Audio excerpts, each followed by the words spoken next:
지금 항공권을 안 사두시면 손해입니다. 마일리지 항공권이건 유상발권 항공권이건 간에 이번 달 안에 발권하지 않으면 수십만 원까지 손해를 보실 수 있습니다. 4월부터 유류 할증료가 폭등하거든요. 지금 3월보다 최대 3배 상승합니다. 이걸 미주노선 왕복 기준으로 치면요, 40에서 50만 원 정도가 나올 거예요. 유류 할증료는 여행 가는 날짜가 기준이 아니고요, 여러분들께서 발권하시는 날짜 기준으로 부과가 돼요. 그러니까 여행 계획이 있으신 분들께서는 이번 달 안에 미리 끊어 놓으시면 다음 달에 끊으시는 것보다 수십만 원을 아끼실 수 있는 겁니다. 여행이 6개월 뒤 아니면 1년 뒤여도 상관은 없어요. 지금 사느냐 다음 달에 사느냐에 따라서 몇십만 원 차이가 발생할 거예요. 유류할증료 제도는요, 마일리지 좌석에 가장 큰 영향을 줘요. 물론 마일리지 항공권 말고요, 유상 발권 하실 때도 유가가 올라가잖아요. 그러면 항공료를 올리는 명분이 서기 때문에 올리기는 합니다. 그런데 타 항공사랑 경쟁을 해야 되잖아요. 다른 항공사에서 그만큼 항공료를 올리지 않는다면, 나만 아주 많이 올리면 타 항공사랑 가격 격차가 너무 커지기 때문에 좌석이 잘 안 팔리겠죠. 그래서 이럴 경우에는 유류 할증료는 올리되 그 외에 원래 운임을 좀 낮추면서 비행기 가격을 적절히 조절을 해요. 그러면서 경쟁을 합니다. 물론 기름값이 올라가기 때문에 모든 항공사들의 티켓 가격은 좀 오를 거예요. 그런데 어느 정도 적절히 가격을 조절하면서 올릴 겁니다. 결국에는 이런 유류 할증료 제도로 가장 큰 영향을 받는 거는요, 마일리지 좌석이에요. 이렇게 비행기 티켓 살 때마다 붙는 유류 할증료는 도대체 누가 만든 걸까요? 그냥 기름값 오르면 같이 올리는 거 아니냐라는 생각을 하실 텐데, 그런 건 아닙니다. 이건 사실 항공사들의 눈물겨운 생존 전략에서부터 시작한 거예요. 1970년대 이전까지만 해도 항공료의 가격은 아주 안정적이었고요. 항공사들은 한 번 정하면 바뀌지 않는 고정 운임제를 썼습니다. 그런데 1973년에 1차 오일 쇼크, 중동 전쟁으로 인해서 기름값이 순식간에 4배나 폭등했어요. 당시 항공사가 사용하던 고정 운임제를 쓰면 그냥 비행기를 띄우면 띄울수록 손해가 나는 지경에 이른 겁니다. 망하기 일보 직전에 항공사들이 정부랑 협상해서 만든 임시 방편으로 기름값 상승분이라도 따로 받자라는 긴급 처방을 벌인 게 바로 유류 할증료 제도예요. 그런데 임시 방편이었던 게 왜 지금까지 있냐고요? 2000년대 초반에 전 세계 경제가 미친 듯이 팽창하면서 유가 100달러 시대에 도달했습니다. 이때 루프트한자 같은 대형 항공사들에서요, 아예 이걸 제도로 못 박아버렸어요. 그러면서 우리나라에도 2005년부터 국제선에 도입하기 시작했고요. 결국 유류 할증료는 단순한 추가 요금이 아니라 글로벌 경제의 변동성, 그리고 에너지 위기 속에서 항공업계가 살아남기 위해 만든 역사의 산물인 것입니다. 각 나라마다 유류 할증료를 관리하는 방법이 조금씩 다릅니다. 그리고 우리나라 같은 경우는 항공사들이 유류 할증료를 심하게 부과하지 못하게요, 국내법으로 제한을 두고 있습니다. 그러다 보니까 국내 항공사들 같은 경우는 기름값이 오른다고 무작정 올릴 수는 없는 상태예요. 어떤 식으로 제한을 받냐면, 우리나라 항공사들 같은 경우는요, 싱가포르 항공유 가격을 기준으로 유류 할증료를 정합니다. 갤런당 150센트가 기준점이고요. 여기서 10센트 오를 때마다 한 단계씩 할증료가 붙어요. 그리고 한 단계씩 오를 때마다 거리에 따라서 짧은 거리 같은 경우는 1,000원, 그리고 먼 거리 같은 경우는 최대 11,000원 정도까지만 추가 부과될 수 있는 구조입니다. 그러니까 여기서 각 단계별로 최대 부과될 수 있는 액수를 제한을 뒀잖아요. 추가로 또 하나 제한을 뒀는데, 그게 뭐냐면 가장 높은 단계를 33번째 단계로 제한을 둔 거예요. 뭔 얘기냐면 33번째 단계라면 유가가 430센트일 텐데, 혹시라도 이것보다 유가가 더 높아졌을 때, 예를 들어서 600센트? 이럴 때도 유류 할증료를 추가로 더 부과할 수는 없습니다. 이렇게 우리나라에서는 두 가지 안정장치를 정부 쪽에서 마련해 둔 겁니다. 소비자 보호를 위해서.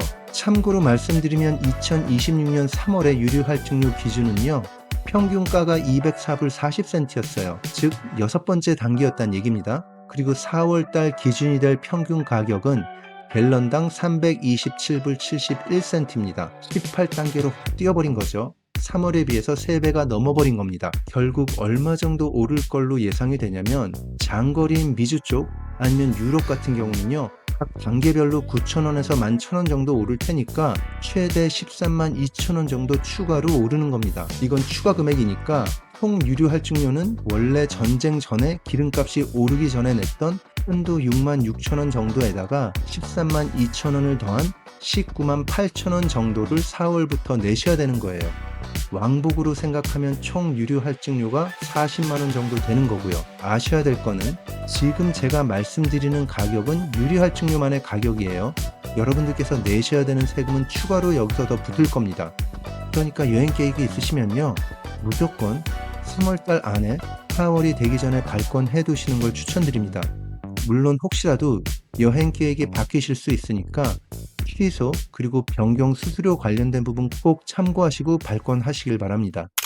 지금부터 대한항공에다가 좀 쓴소리를 할 거니까 혹시라도 대한항공에 대해 애정이 많으신 분들께서는 지금 당장 이 영상 시청하시는 거 그만두시고요.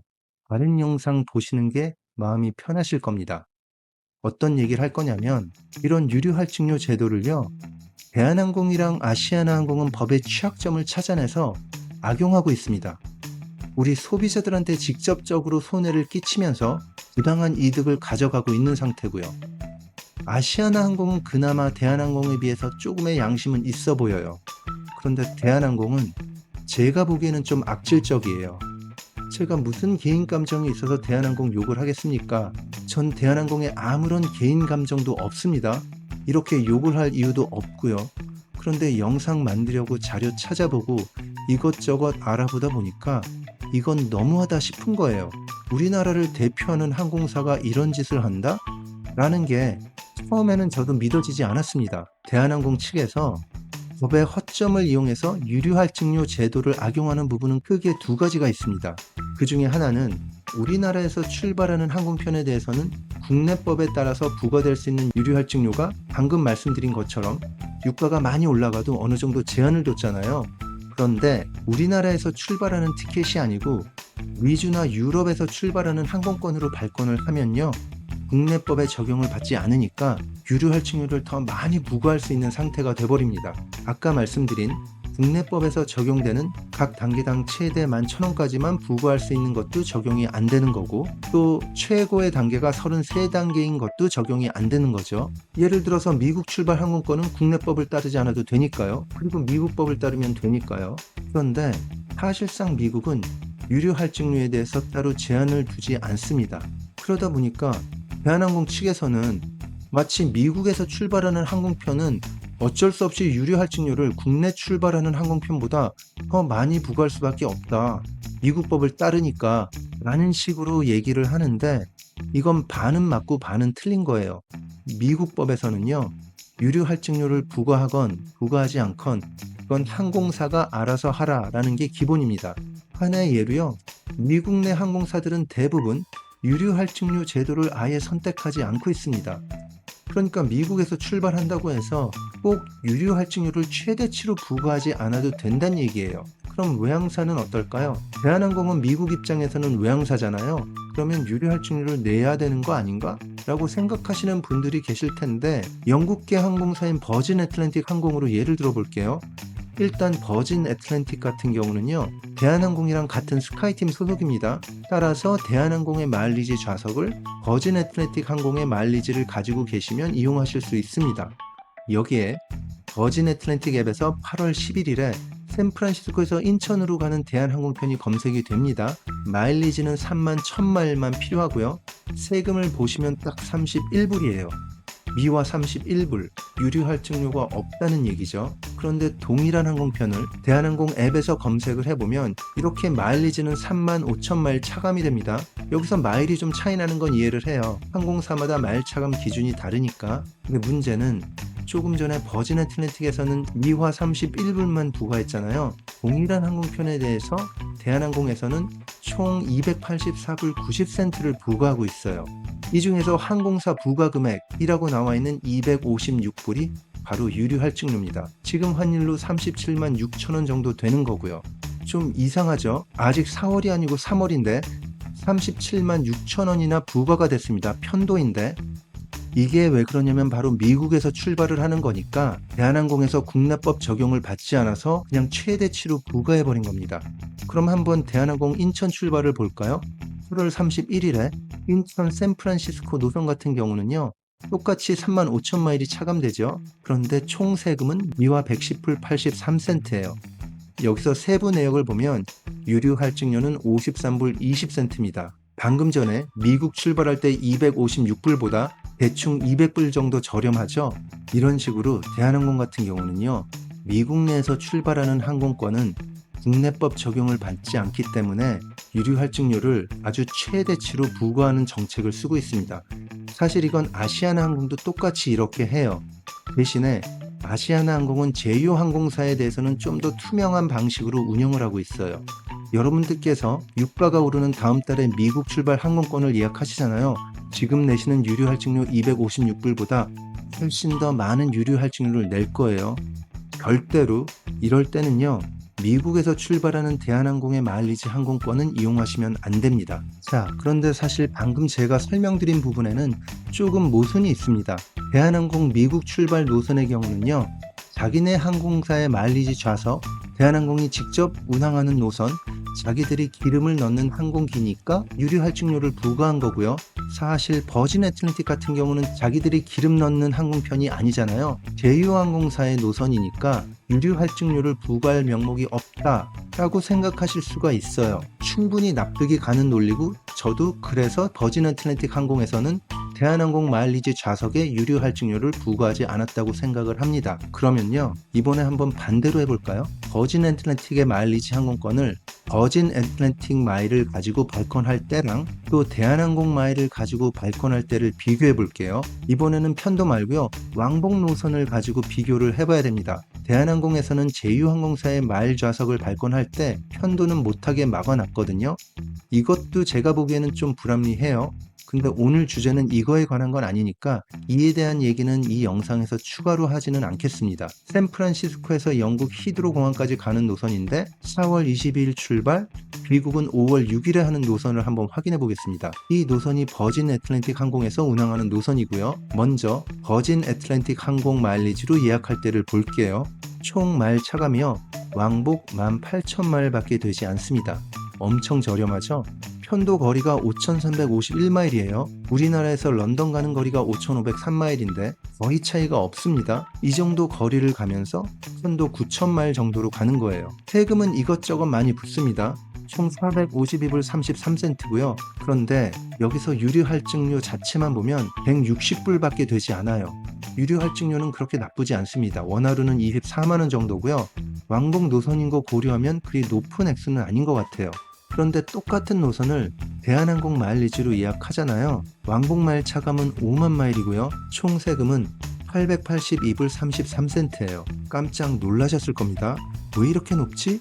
하면서요. 여기서 자세히 보면 세금이랑 수수료를 제외하고 여기 항공사 부가금액 이라고 나와 있는 거 있잖아요. 이게 바로 유류 할증료입니다. 608불. 미친 거 아닌가요? 원래 이 항공편을 운항하는 항공사에서는 160불을 요구하는 유류 할증료를 대한항공에서는 자기들이 운항하는 항공편도 아닙니다. 자기들이 기름을 넣지 않는 노선이에요. 그럼에도 불구하고 유류 할증료를 원래 항공사보다 대략 4배 가까이 받아내는 거죠. 제가 법적인 부분은 잘 모르겠습니다. 그런데 이건 사기성이 너무 짙은 거 아닌가요?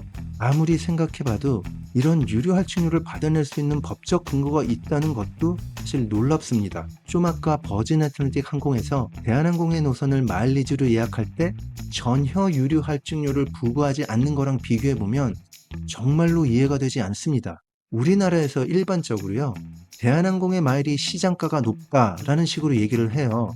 그런데 대한항공 자체 노선, 그 노선 중에서도 한국에서 출발하는 비즈니스 노선을 빼고 보면요, 사실 대한항공 마일의 가치는 별로 좋은지 모르겠어요. 스카이팀 자체 인프라도 스타 얼라이언스에 비해서 크게 떨어지는 느낌이 있습니다. 그런데 대한항공에서 엎친 데 덮친 격으로 이런 식으로 소비자들한테 삥 뜯는 느낌으로 제휴항공사 마일 좌석의 유류 할증료를 가지고 장난치고 있어요. 스카이팀 노선의 마일리지를 사용할 때는요, 아주 꼼꼼히 따져보지 않으시면 오히려 큰 손해를 끼칠 수 있으니까 이거 꼭 참고하시고 예약하시는 거 추천드립니다. 그리고 방금 보여드린 이 노선을 구글 플라이트에서 현금을 주고 발권할 때를 볼게요. 이코노미 라이트 같은 경우는 미화 811불에 예약이 됩니다. 대한항공 마일리지 5만 마일에 세금 882불을 내면서 이 노선을 예약한다는 건 정말로 미친 거죠. 단 여기서 811불 같은 경우는요, 이코노미 라이트예요. 그런데 마일리지로 예약할 때는 이코노미 클래식을 줍니다. 따라서 이코노미 클래식 가격으로 비교하는 게 맞기는 해요. 1,028불이 이코노미 클래식 가격이고요. 그래서 여기서 한번 마일 가치를 비교해 보면 대한항공에서 마일 발권할 때 차감하는 5만 마일의 가치는 단돈 146불의 가치밖에 없다는 뜻입니다. 마일당 계산해 보면 4.4원이 되는 거고요. 반면에요, 버진 애틀랜틱이랑 비교를 해 볼게요. 총 세금이 452불이었으니까 버진 애틀랜틱 항공에서 차감했던 18,000 마일의 가치가 576불인 겁니다. 그리고 마일당 가치로 보면 48원인 거고요. 버진 애틀랜틱 항공의 마일 가치가 대한항공 마일 가치보다 11배 더 높은 거죠. 물론 이건 극단적인 예이긴 합니다. 대한항공 마일도 잘만 쓰시면, 대한민국에서 출발하는 대한항공 자체 노선의 비즈니스 클래스에 잘만 쓰면 마일의 가치가 올라가긴 해요. 그리고 스카이팀에도 잘만 쓴다면 이것보다는 좀 더 좋은 조건을 받으실 수는 있을 겁니다. 그러니까 여러분들께서는 대한항공 마일 쓰실 때요, 특히나 제휴항공사에 쓰시게 된다면 꼭 꼼꼼히 따져보시고 마일 사용하시는 걸 추천드립니다. 지금 이란 전쟁 때문에 유가가 급등하면서 같이 오르게 된 유류 할증료에 대한 얘기를 풀어가다 보니까 결국은 이렇게 대한항공이 유류 할증료를 가지고 장난치는 점을 여러분들께 설명해 드렸습니다. 좀 아쉬워요. 우리나라 1등 항공사라는 곳에서 굳이 이런 식으로 운영을 해야 될 필요가 있을까? 소비자들한테 좀 더 많은 선택지를 줄 수 있는 방법이 분명히 있을 텐데 왜 꼭 이런 식으로 항공사를 운영해야만 될까? 저 개인적으로는 잘 이해가 되지 않습니다. 제 채널에서 회원가입해 주신 분들한테 마일리지 항공권을 찾아드리는 서비스를 진행하고 있습니다. 그런데 가끔씩 회원가입 전에 마치 저한테 답을 원하듯이 질문을 해주시는 분들이 가끔 계세요. 회원가입을 하면 어떤 특정한 마일리지 항공편의 마일리지 좌석을 꼭 찾아주는 건가요? 라는 식으로요. 저는 항공사가 아닙니다. 또 여행사도 아니고요. 그러니까 없는 마일리지 좌석은 제가 어떻게 해드릴 수 없는 거예요. 물론 제 능력이 닿는 한에서는 좌석이 있는지 없는지 찾아봐 드립니다. 그런데 없는 좌석에 대해서는 제가 어떻게 할 수 있는 방법은 없는 겁니다. 그러니까 혹시라도 회원가입에 관심이 있으시면 이거 꼭 염두에 두시고 가입하시길 추천드리고요. 특히나 가입 전에는 여기 가운데 보이는 이 가입 소개 영상 꼭 보신 다음에 가입하시길 바랍니다. 오늘도 끝까지 영상 시청해 주셔서 감사드리고요. 마일리지 관련된 팁들, 그리고 여행 정보 꾸준히 받아보고 싶으시면요, 구독 신청해 주시면 됩니다. 그리고 좋아요, 알람 설정은 그 채널 성장에 아주 큰 힘이 되고 있습니다. 좋은 여행 되세요. 감사합니다.